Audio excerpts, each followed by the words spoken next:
Il y a 90 ans, au petit matin du 28 janvier 1921, dans un silence qui incarnait à lui seul le deuil de tout un peuple, le soldat inconnu était inhumé sous l'Arc de Triomphe. La République consacrait le monument élevé aux victoires de la Révolution et de l'Empire à la dépouille d'un simple soldat tombé au cours du conflit le plus meurtrier de toute notre histoire. À travers lui, la France rendait donc hommage à tous ceux qui, comme lui, avaient sacrifié leur vie sur tous les champs de bataille de la Grande Guerre. Chaque jour, depuis, le ravivage de la flamme du souvenir est là pour perpétuer cet hommage et rappeler l'immensité, aujourd'hui presque inconcevable, du sacrifice.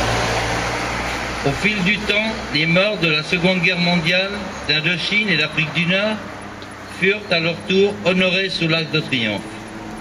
Mais le 11 novembre est resté une journée consacrée au seul souvenir des soldats tombés au cours de la guerre 14-18. La disparition du dernier combattant du premier conflit mondial, le 12 mars 2008, et la perspective des manifestations qui commémoreront dans 2 ans le centenaire de la Grande Guerre, impliquaient de faire évoluer la portée symbolique de la journée nationale du 11 novembre. La pérennité du culte qui est rendu quotidiennement sur la place de l'Étoile au souvenir du soldat inconnu, incarnation même du sacrifice du combattant, permet d'établir une filiation directe entre les différentes générations du feu. C'est le même sang, celui d'un même peuple qui a été à chaque fois versé pour la France et ses valeurs. Que nos soldats soient nés sur le sol de notre pays ou aux confins de nos anciennes colonies, ils sont les enfants d'une même France, les soldats d'une même République à laquelle ils ont fait le don ultime, ce don sur lequel personne ne peut jamais revenir, celui de leur vie. Ces vies ont été données pour que la France demeure et pour que la République perdure.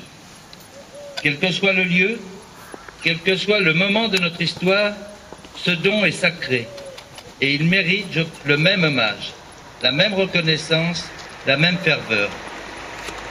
La mort au service de la France ne fait pas de différence. Le chant d'honneur est de toutes les guerres et de tous les conflits qui ont impliqué notre pays.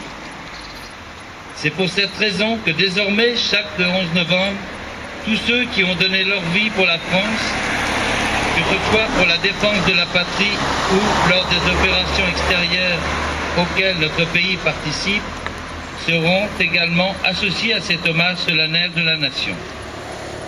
Aujourd'hui, en ce début du XXIe siècle, nos troupes sont engagées en Afrique, au Proche-Orient, en Afghanistan. Et des soldats continuent à tomber sous le drapeau français pour que notre drapeau, lui, jamais ne tombe.